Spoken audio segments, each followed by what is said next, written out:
Corona का तीसरा लहर आ गया है। 28 दिसंबर 2021 को IMF मेडिकल एसोसिएशन का सम्मेलन हुआ। माननीय मुख्यमंत्री बिहार भी उपस्थित थे। उसमें 17 डॉक्टर कोरोना पॉजिटिव पाए गए। जब एक सम्मेलन में 17 डॉक्टर कोरोना पॉजिटिव पाए गए तो आम जनता का क्या हाल होगा।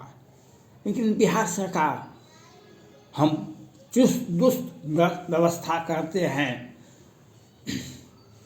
उससे भी अधिक सुप्रीम कोर्ट ने जब बिहार में जहरीली शराब, बिहार में जेल में शराब से संबंधित लोगों का जब भीड़ बन गया, अपराधियों का भीड़ लग गया, तो सुप्रीम कोर्ट ने इस पर बिहार सरकार की तीखी आलोचना की। कहा यह एक सोचा समझा कार्य का नहीं हुआ। पहले जनता को विश्वास में नहीं लिया गया, कोई कार्य योजना नहीं बनाई गई, बल्कि एक नियम बना दिया गया जो न्यायालय का दिन दिन का कार्य प्रभावित होता है और सिर्फ शराब का ही मामला सुना जाता है। जेल में जितना कोटा है जेल में रखने का, उस बिहार के सभी जेलों में उससे अधिक है। इससे भी अधिक माननीय सुप्रीम कोर्ट के मुख्य न्यायाधीश रमन्ना साहब ने ही अप्रैल मई जून में बोले थे, जिस अपराधी का आधा से अधिक सजा हो गया है उसको रिहाई कीजिए, नहीं तो 50 दिन का पेरोल दीजिए। लेकिन बिहार सरकार पूर्व सांसद आनंद मोहन को बारे में बिहार विधानसभा में कहा, प्रभारी गृह मंत्री और मुख्यमंत्री नीतीश कुमार ही हैं, लेकिन प्रभारी गृह मंत्री ने कहा नहीं, परिहार का लाभ नहीं मिलेगा आनंद मोहन को, चूँकि इन्होंने एक लोक सेवक की हत्या की थी। लेकिन मैं बिहार के मुख्यमंत्री, प्रभारी गृह मंत्री और माननीय सुप्रीम कोर्ट से मैं पूछना को बताना चाहता हूँ, आप कृपया यह पूछिए, बिहार के सहरसा जिला में पप्पू देव की हत्या होती है, पुलिस कहती है उसका हार्ट फेल कर गया और बिहार सरकार कहती है हार्ट फेल कर गया और उनके परिजन कहते हैं पुलिस ने हत्या कर दी। मैं सुप्रीम कोर्ट के माननीय मुख्य न्यायाधीश रमन्ना साहब को यह बताना चाहता हूँ, बिहार सरकार की जो अपने परिजन हैं, अपने जो अपराधी हैं, अपने जो सगे संबंधी हैं, उनको इनसे पूछा जाए, बिहार सरकार से, गृह मंत्री से, बिहार सरकार से, जो कितने केस था और कितने केस कब केस इनके ऊपर हुआ था पप्पू देव पर, और कैसे कौन कौन कोर्ट से रिहाई हुआ। और सुप्रीम कोर्ट ने जब कहा जो अब कोरोना काल में पिछले दूसरी लहर में जो जिसका आधा से अधिक सजा हो गया है उसको रिहाई कीजिए, नहीं रिहाई कर सकते हैं तो 50 दिन का पेरोल दीजिए। तीसरा लहर आ गया, अपने संरक्षित अपराधी जो है बिहार सरकार के सत्ता में बैठे व्यक्ति जो संरक्षित अपराधी है उन्हें रिहाई। और पटना हाईकोर्ट के ही वरीय न्यायाधीश राजेश कुमार जी ने 2020 में ही बिहार सरकार के करतूत के विरुद्ध में बिहार में सृजन घोटाले के बड़े आरोपी को लोअर कोर्ट ऑफ वैकेंट को सजावाना दे दी गई। उन्होंने राकेश कुमार जी, माननीय पटना हाईकोर्ट के वरीय न्यायाधीश जी ने राष्ट्रपति भवन, सुप्रीम कोर्ट और प्रधानमंत्री कार्यालय को विधिवत सूचना दिए। बिहार सरकार की एक सोची समझी साजिश है और सुप्रीम कोर्ट के आदेश का बिहार सरकार तो कोई असर नहीं पड़ता है। उस वक्त दूसरी लहर में बोले थे जिस व्यक्ति का आधा से अधिक सजा हो गया है और उसको रिहाई कीजिए, अगर रिहाई संभव नहीं तो 50 दिन का पैरोल दीजिए। लेकिन तीसरी लहर आ गई, लेकिन बिहार सरकार का नहीं, आनंद मोहन को रिहाई नहीं करेंगे, लेकिन पप्पू देव को रिहाई करेंगे हम, क्योंकि उन पर अत्यधिक मामला है, वे बिहार सरकार के संरक्षित थे इसलिए। और कितने लोगों को ये लोग लाभ देते रहे, यह सृजन घोटाला, ये कल परसों में बिहार सरकार के मुख्यमंत्री, बिहार सरकार के मंत्री सबों ने अपनी अपनी संपत्ति की घोषणा कर दी। आपका संपत्ति, आप तो हाईकोर्ट, पटना हाईकोर्ट में शपथ पत्र करके दिलवाते हैं कि 6 आदमी कोरोना से मरा, फिर कहते हैं कि 600 मरा, फिर कहते हैं 900 मरा, और कहते हैं गाँव टोला कस्बा में कोई नहीं मरा। आपका सीबीआई, आपका संपत्ति, बिहार सरकार के मंत्री का संपत्ति तभी जांच हो सकती है जब सुप्रीम कोर्ट के 3 सदस्यीय खंडपीठ, 5 सदस्यीय खंडपीठ की अध्यक्षता में बेंच के तहत सीबीआई इन लोगों का जांच करे और ईडी वाले जांच करे, फिर सुप्रीम कोर्ट की 3 सदस्यीय 5 सदस्यीय खंडपीठ की अध्यक्षता में, तब इनका संपत्ति जो है हजार करोड़ कहाँ से चुनाव लड़ने के लिए जाते हैं। इसके पहले जदयू लड़ी थी झारखंड में, फिर पश्चिम बंगाल में, अब उत्तर प्रदेश में लड़ेंगे। और बिहार सरकार कहती है हमको 10 करोड़ है, 5 करोड़ है। ये जो 265 वेंटिलेटर जो खरीदा गया था बिहार विधानसभा में, किस शर्त से, कितना कमीशन आया बिहार सरकार को, और कोई भी पेशेंट को लाभ नहीं मिला। खरीद फरोख्त करेंगे तब न कमीशन आएगा।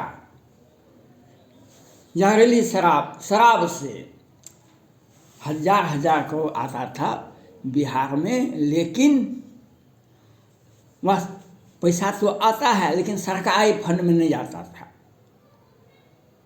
सरकारी फंड में नहीं जाता है लेकिन प्राइवेट में तो जाता है।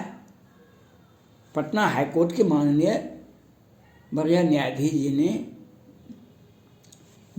4 महीना पहले ही कहे थे, जो लगता है पुलिस और प्रशासन मिलकर के शराब बेचती है।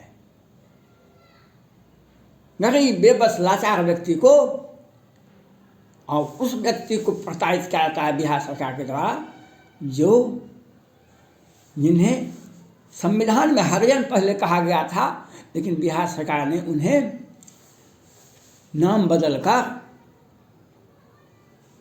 महादलित कर दिया गया। आपने देखा गया में वहाँ पर समस्तीपुर में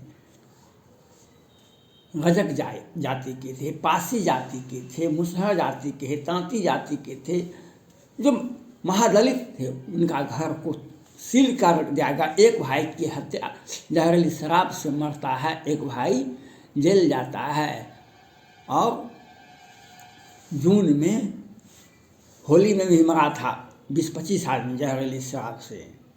जून में पुलिस ने आरोप पर दाखिल कर दिया। 10-12 को आजीवन कारावास की सजा, 10-12 को फांसी की सजा हो गई थी लोअर कोर्ट से।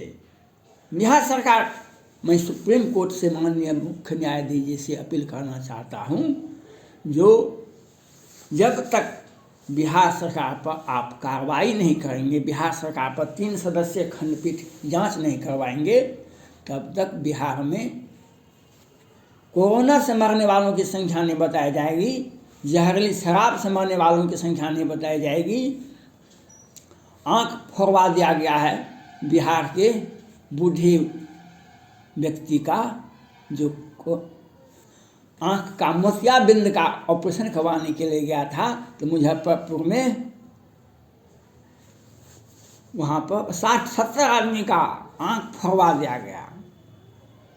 माननीय सुप्रीम कोर्ट ने के मुख्य न्यायाधीश रमन्ना साहब ने कुछ दिन पहले ही मीडिया के बारे में बताए थे। मीडिया आजकल सत्ता के पीछे बिहार की मीडिया तो यही है। मुजफ्फरपुर बालिका गृह कांड हुआ, बिहार के मीडिया में नहीं छपा। 29 मार्च 2021 को सेना के जवान का 55 सदस्यों की हत्या कर दी गई, दिन के 12 बजे से 3 बजे। एक सप्ताह तक बिहार की मीडिया में नहीं छपा। और ये बिहार सरकार के पीछे चरण रज चाहती कृपा करो हम रघुवीर, इसी में लगी रहती है। मैं माननीय सुप्रीम कोर्ट से अपील करना चाहता हूँ, ये जो संपत्ति का ब्यौरा देते हैं, ये जो शराब का कोरोना से मरने वालों का ब्यौरा देते हैं, ये सब झूठा है। जब तक बिहार में जहरीली शराब से बिहार में अपराधियों के द्वारा सत्ता पक्ष से संरक्षित अपराधी अपराध करते हैं और घोटाला दर घोटाला कितने तरह का घोटाला बिहार में है, ये तो तभी पता चल सकता है। इनकी संपत्ति, मुख्यमंत्री का संपत्ति क्या है, विजेंद्र यादव का संपत्ति क्या है, संजय झा का संपत्ति क्या है, विनोद नारायण झा का संपत्ति क्या है, सुशील मोदी का संपत्ति क्या है, यह तभी जांच हो सकता है। हम उस जांच पर तभी विश्वास करें जब सुप्रीम कोर्ट के 3 सदस्यीय खंडपीठ, 5 सदस्यीय खंडपीठ, उनकी अध्यक्षता में ईडी और सीबीआई जांच करके रिपोर्ट दे उनको। नहीं तो बिहार सरकार तो पीयूष जैन उत्तर प्रदेश, इनके पासंग में भी नहीं होगा। इनके बहुत छोटा व्यक्ति होगा वो। कहाँ से बिहार सरकार जो चुनाव लड़ी थी पश्चिम बंगाल में, कहाँ से फंड आया था? अब पार्टी फंड का पैसा इनका नहीं है तो हमारा है। जदयू पार्टी फंड में क्या 100 करोड़ रुपया है, ये कहाँ से आया? आपकी पार्टी राज का पार्टी है, कोरोना काल चला है, कोई व्यक्ति 5 रुपया देता है किसी को? इनके पार्टी में तो शराब का पैसा है, घोटाला का पैसा है, जहरीली शराब का पैसा है, स्वास्थ्य विभाग में ऑक्सीजन, वेंटिलेटर, दवा का घोटाला का पैसा है, और पुलिया जो बनता है दिन में रात में। आपने 4 महीना पहले ही पटना में ही एक हॉस्पिटल बन रहा था बिहार सरकार की तरफ से, वहाँ पर एक का गिर गया दीवार, एक व्यक्ति घायल भी हो गया।